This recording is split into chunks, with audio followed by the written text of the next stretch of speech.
चलिए दोस्तों, आज हम लेकर आए हैं एक रोचक कथा। भगवान शिव और माता पार्वती। सीख बुद्धिमानी केवल उत्तर देने में नहीं है, सही समय पर सही प्रश्न पूछने में भी है। चलिए हम कहानी शुरू करते हैं।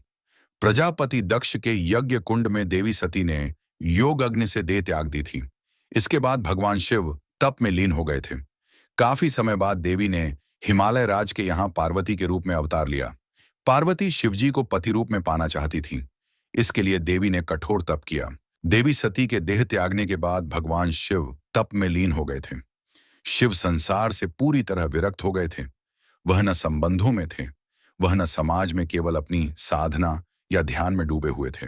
एक दिन हिमालय राज अपनी पुत्री पार्वती के साथ शिव जी के पास पहुंचे। माता पार्वती का मन शिव को पति रूप में स्वीकार कर चुका था और हिमालय राज भी यही चाहते थे। शिव जी तो गहन तपस्या में थे। वह किसी भी सांसारिक बंधनों को स्वीकार करने को तैयार नहीं थे।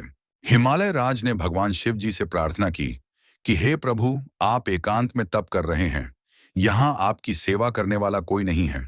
यदि आप अनुमति दें तो मेरी पुत्री पार्वती आपकी सेवा करना चाहती है। शिव जी ने स्पष्ट कहा कि स्त्री के साथ विषयों की उत्पत्ति होती है, जिससे तप बाधित होता है। मैं एकांत जाता हूं, मुझे क्षमा करें। यह बात सुनकर देवी पार्वती ने बहुत ही मौलिक प्रश्न पूछा। जब आप स्वयं तप में लीन हैं, तो आपको यह कैसे ज्ञात होता है कि मैं स्त्री हूं और आप पुरुष हैं? यह प्रश्न सुनते ही भगवान शिव जी सोच विचार करने लगे। यह केवल एक स्त्री का नहीं, एक ज्ञानी आत्मा का प्रश्न था। शिव जी ने स्वीकार किया कि हम दोनों अपने अपने स्थान पर सही हैं। इसके बाद भगवान शिव ने कहा कि देवी पार्वती सीमित समय तक मेरी सेवा कर सकती है और फिर लौट जाए। इस कहानी से हमें सीखने को मिलता है, हमें मर्यादा हर रिश्ते में रखनी चाहिए, चाहे अध्यात्म का हो या व्यक्ति। रिश्ता एक दूसरे का सम्मान करना चाहिए। एकांत में आत्मनियंत्रण सर्वोपरि है। बुद्धिमानी केवल उत्तर देने में नहीं सही, समय पर सही प्रश्न पूछने में भी है। व्यवहार में संतुलन जरूरी है। संयम, मर्यादा, संतुलन बनाए रखें।